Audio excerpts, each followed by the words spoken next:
everybody, for our players first and foremost. Just those guys deserve it. I mean, they worked hard. I mean, you're 0-7, and our guys come out and have a really good week of practice, and it showed up today. Really good week, really focused. So, and then just a hats off to our staff for getting those guys focused. Get beat pretty bad last week, and it would be very, very easy for guys to throw in the towel, especially a bunch of 18 to 20-year-olds. They don't know college football, how hard it is to win, and gosh, it just and. Praise God.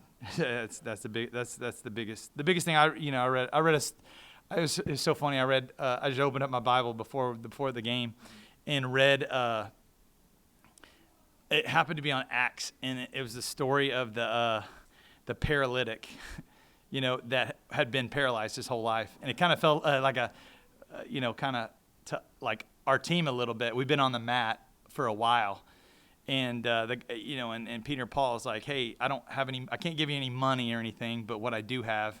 And then the guy gets up off the mat and walks away. It's like, man, and it was like when everything feels so desperate, is like we just played, and everybody's against this team, everybody's against these kids, our staff, and really we have ourselves, and just resiliency. It's just incredible, really, really incredible. Just a story and a testament. And I think we talked about breaking the rock. You got to pound on the rock for a long time, and then when you break it and it's open and you get the feeling of winning, hopefully it snowballs, and you get the snowball effect of, hey, but we got a really good team coming in. But we're going to celebrate. We'll celebrate for 24 hours, and got a good team coming in, a really good team coming in next week.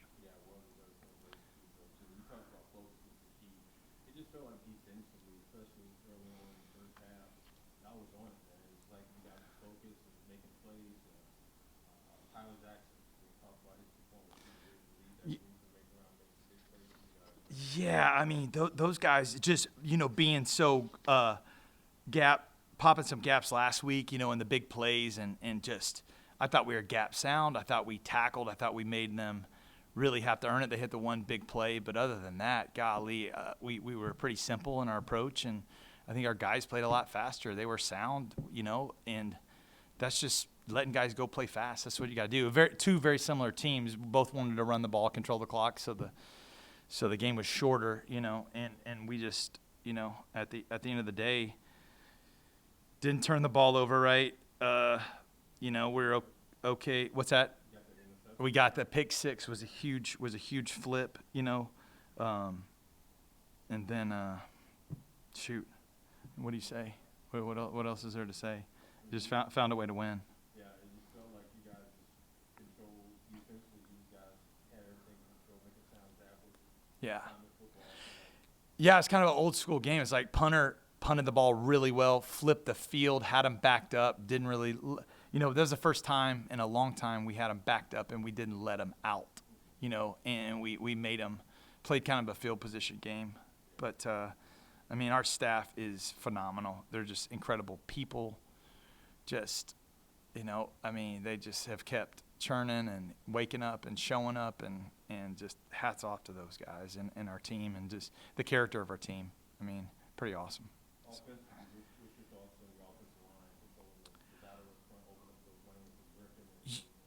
Yeah, we had two starters out. So, you never know when it's going to be your chance. And Marquez Mayo, stepped in at right guard and played. B.J. Williams was out with a hamstring, and Devin Frege from Liberty down the street played his second game. And those guys started to impose their will a little bit. Our backs ran hard again for the second week. Those guys, that room, those two rooms, the O-line and the tight ends and the backs, man, they're really the heart and soul of the offense. And those guys just, physically, I just love their mentality.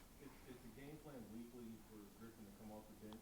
Because it feels like when he comes in, he's a hard-nosed runner, and he comes in with a much-needed energy. Yeah. You guys need it. Is that the game plan, or is that just how his style of run? When he gets in, he just runs? No, when he's fresh, man, he's as good as, he's a really, really good back. And so when he's fresh.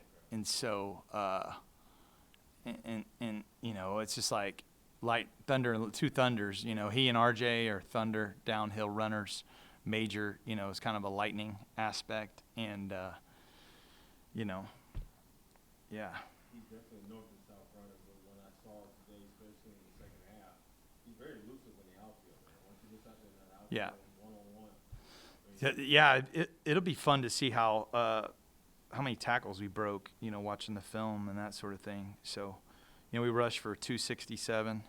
So we ran the ball, you know. Yeah. Good stuff, Coach. It seems like every week you guys get that, especially from a running standpoint. It just felt like it was right there on the edge for you guys to bust those and y'all did it today. Yeah, we didn't. I mean, we just played clean football, and that's what we've been missing. You know, we had a good third quarter. I thought we answered. They went down and scored, and we answered it. That was huge for us. We hadn't done that, you know. So just seeing growth, always awesome. So Don't want to end on a sad note, but yeah. you guys had a couple guys go down.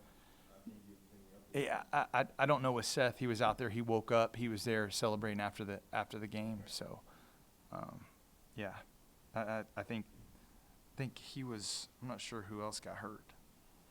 But D lineman went down, but I think he ended up walking off the field. But I remember the guy that got carted off. So. yeah. Okay. All right. Awesome. Anything else? Appreciate it. Thanks, guys.